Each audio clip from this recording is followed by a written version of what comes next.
وہ جوان جو ہی پروان چڑھا ان فوان شباب آیا تو اس کی پیشانی سجدے کے تقدس سے مالا مال ہو گئی، اس کی آنکھوں میں حیا اور شرم کے پہرے آ گئے، اس کے خیالوں میں پاکیزگی آ گئی، اس کی زندگی کے شب و روز نیکی کے ماحول میں بسر ہونے لگے، اس کی راتیں ذکر الہی میں، تلاوت کلام مجید میں اور دن یاد الہی میں روزے سے گزرنے لگے۔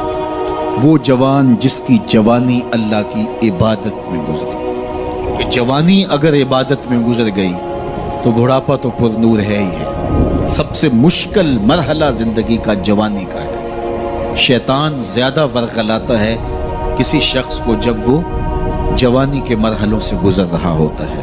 تو جس کی جوانی خیریت کے ساتھ گزر گئی اور اس نے اپنی جوانی کے تقدس کو محفوظ رکھ کے منزل تک پہنچا لیا، اپنی عصمت کے جوہر کی حفاظت کی، اپنی آبرو کو لٹنے نہیں دیا، اپنی آنکھوں کی شرم و حیا پر پہرے بٹھائے اور آنکھ کو برباد نہیں ہونے دیا اور اپنی زندگی کے تقدس کا پہرا دیا، تو جو جوان اپنی جوانی کو خیریت کے ساتھ گزار گیا۔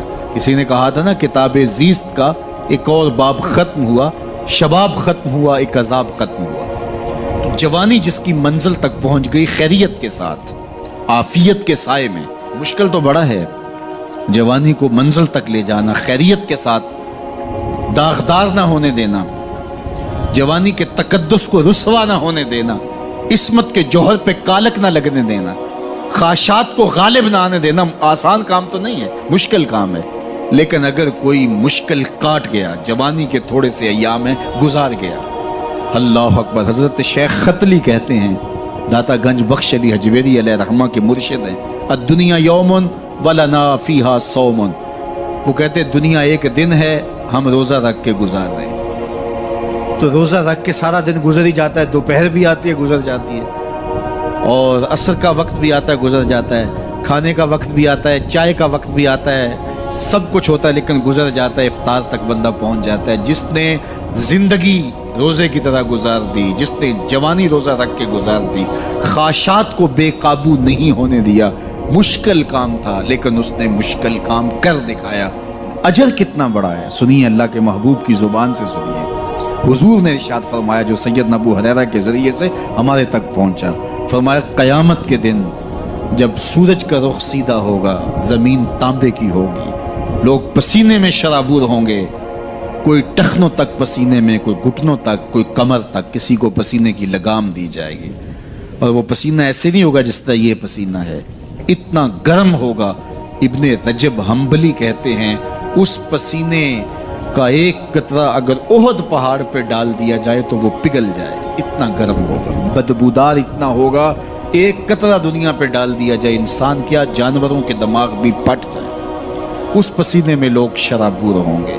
لیکن جس نے اپنی جوانی کو عافیت سے گزارا ہوگا، کل قیامت کے دن جب کوئی سایہ نہیں ہوگا، اللہ اس جوان پر اپنے عرش کا ٹھنڈا سایہ عطا فرمائے۔ وہ شخص جس کو کسی عورت نے دعوت گناہ دی اور وہ صاحب منصب تھی، صاحب جمال تھی، اور اس نے یہ کہہ کے یہ خواہش، یہ آرزو مسترد کر دی، انی خاف اللہ۔ اسی طرح کوئی عورت ہے تو اس نے اپنے تقدس کی حفاظت کی، اپنی آبرو پہ پہرا دیا اور کسی پیشکش کو ٹھکرا دیا، تو فرمایا قیامت کے دن جب کوئی سایہ نہیں ہوگا، اللہ اسے بھی اپنے عرش کا ٹھنڈا سایہ دے گا۔ کیسا سخت دن ہوگا، اور وہ کس اعزاز میں ہوگا، کس تکریم میں ہوگا۔ یہ تو 4 دن 10-20 سال ہیں، اور وہ 50,000 سال کا ایک دن۔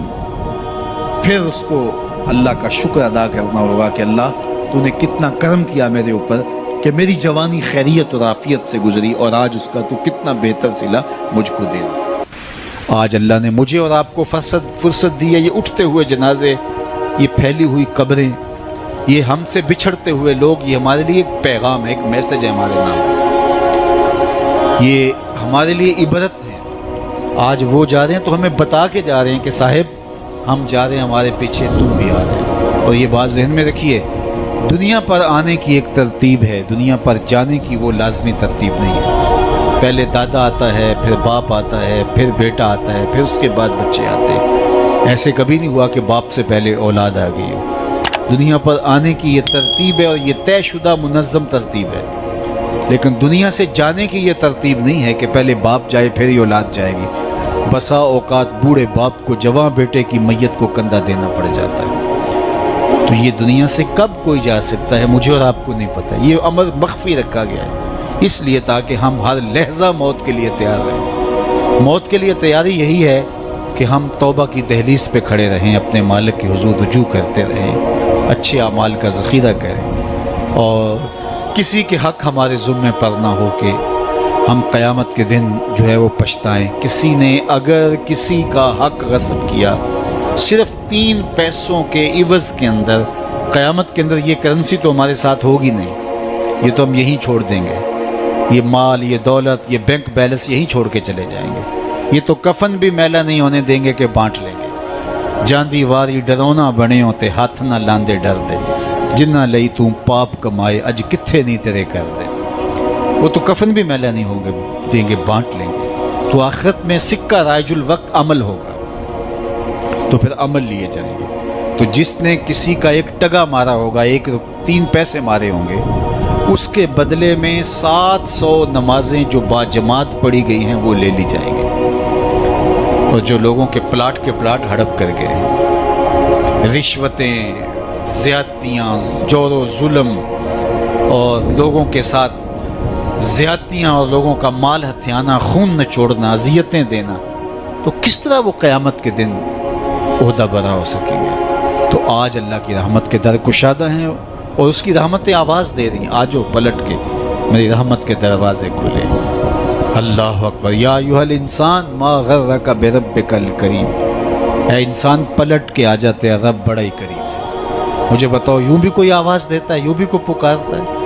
بھاگے ہوئے مجرم کا تعاقب کیا جاتا ہے، کبھی یوں بھی پیار سے اس کو بلایا جاتا ہے، لیکن 70 ماؤں سے زیادہ پیار کرنے والا رب پکار کے کہہ رہا، او بھاگنے والے آجا پلٹ کے، تیرے رب کا دروازہ کھلا ہوا ہے۔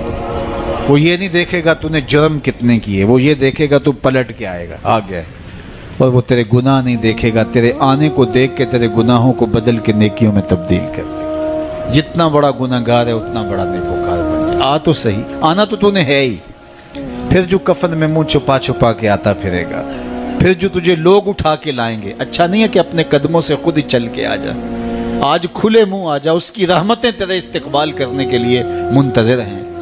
آج وہ آواز دے کے کہہ رہا ہے، آجا میری رحمتیں تیری منتظر ہیں۔ ما غرک بربک الکریم، تجھے کریم رب سے کس نے مغرور کر دیا؟ تکبر میں، رعونت میں مبتلا ہو گیا، تو اپنے مالک کی دہلیز کو چھوڑ گیا۔ آجا پلٹ کے، وہ کریم تجھے بلا رہا ہے، اور دیکھ اس کا رشتہ کتنا گوڑا ہے۔ اللہ ذی خالق کا، اس نے تجھے پیدا کیا ہے، وہ تیرا خالق لگتا ہے۔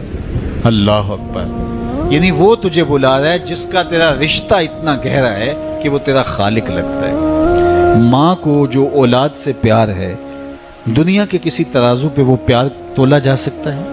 ماں کی محبت کا کہیں وزن ہو سکتا ہے؟ آج کل یہ آپ کے بھی تھوڑا سا آگے گزریں تو اتنے بڑے ترازو گاڑ دیے گئے ہیں جہاں پورا کنٹینر تول لیا جاتا ہے۔ تو میں دوستوں کو کہتا ہوں کہ آج اتنے بڑے بڑے ترازو ایجاد ہو گئے ہیں کہ جہاں کنٹینر توڑ لیے جاتے ہیں، پہاڑ توڑ لیے جاتے ہیں آج جدید دنیا کے اندر، لیکن کوئی ترازو ایسا آج تک ایجاد نہیں ہوا جس پر ماں کے پیار کو بھی تولا جا سکے۔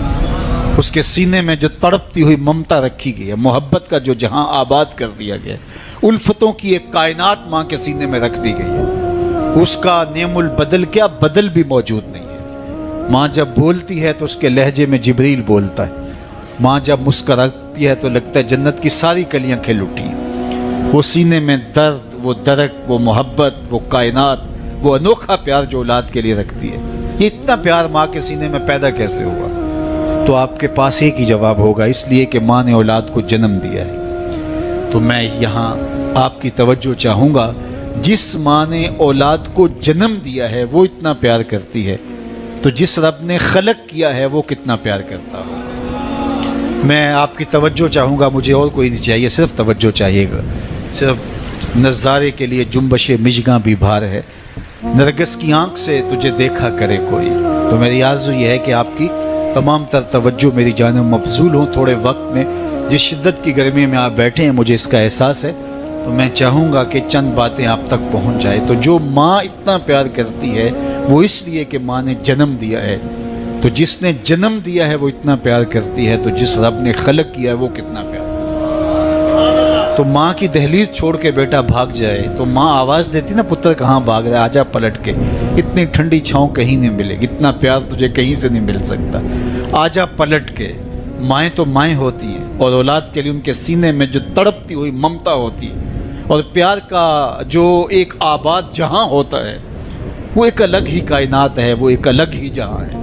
وہ کہتے ہیں نا کہ کسی نے کہا کہ میں تو تیرے سے تب راضی ہوں گی کہ تو اپنی ماں کا کلیجہ نکال کے لائے گا، تو وہ بدمست عاشق اپنی ماں کی آرزو، اپنی محبوبہ کی آرزو کو پورا کرنے کے لیے اس عمل سے بھی گزر گیا، اور ماں کا کلیجہ چیرا اور تشتری میں رکھ کے اپنی محبوبہ کے لیے اس کا کلیجہ لا رہا تھا، تو راستے میں ٹھوکر لگی تو ماں کے کلیجے سے آواز آئی کہ پتر سٹ نہیں لگی۔ یہ ماں کے پیار کا روپ ہے، یہ ماں کی محبت کے بکھرے ہوئے رنگ ہیں، یہ چھلکتا ہوا اجالا اور نور اور روشنی ہے۔ ماں اتنا پیار کرتی ہے، اللہ اکبر۔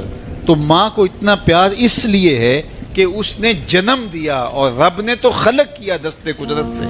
تو ماں کی دہلیز چھوڑ کے بچہ بھاگ جائے تو ماں کہتی ہے پتر آجا واپس پلٹ کے، اور جب بیٹا پلٹ کے آتا ہے تو ماں سب بھول جاتی ہے کہ اس نے کیا کیا تھا۔ تو جو 70 ماؤں سے زیادہ پیار کرتا ہے اس کی بھی آوازیں آ رہی ہیں، لا تقنطوا من رحمت اللہ، آجا پلٹ کے میری رحمت سے نا امید نہ ہونا۔ میں یہ نہیں دیکھوں گا تو مجرم کتنا بڑا ہے، میں یہ دیکھوں گا تو میری دہلیز سے پلٹ کے آ گیا ہے۔ تو اس کی رحمتیں بندے کو پکار رہی۔ تو یہ اٹھتے ہوئے جنازے، یہ پھیلی ہوئی قبریں، اور یہ ہم سے بچھڑتے ہوئے ہمارے احباب، دوست، بھائی، عزیز، یہ ہمیں بتاتے ہیں کہ میاں اس زندگی سے، زندگی کا متعین سفر کاٹ کر کے تم بالآخر اللہ کے حضور پلٹ کے آنے والے ہو۔ اخروی زندگی کے لیے اچھے اعمال کا ذخیرہ جمع کرو اور اپنی آخرت کی تیاری کرو، چونکہ موت جب آ جاتی ہے تو ایک لمحے کا بھی تقدم و تاخر نہیں ہوتا۔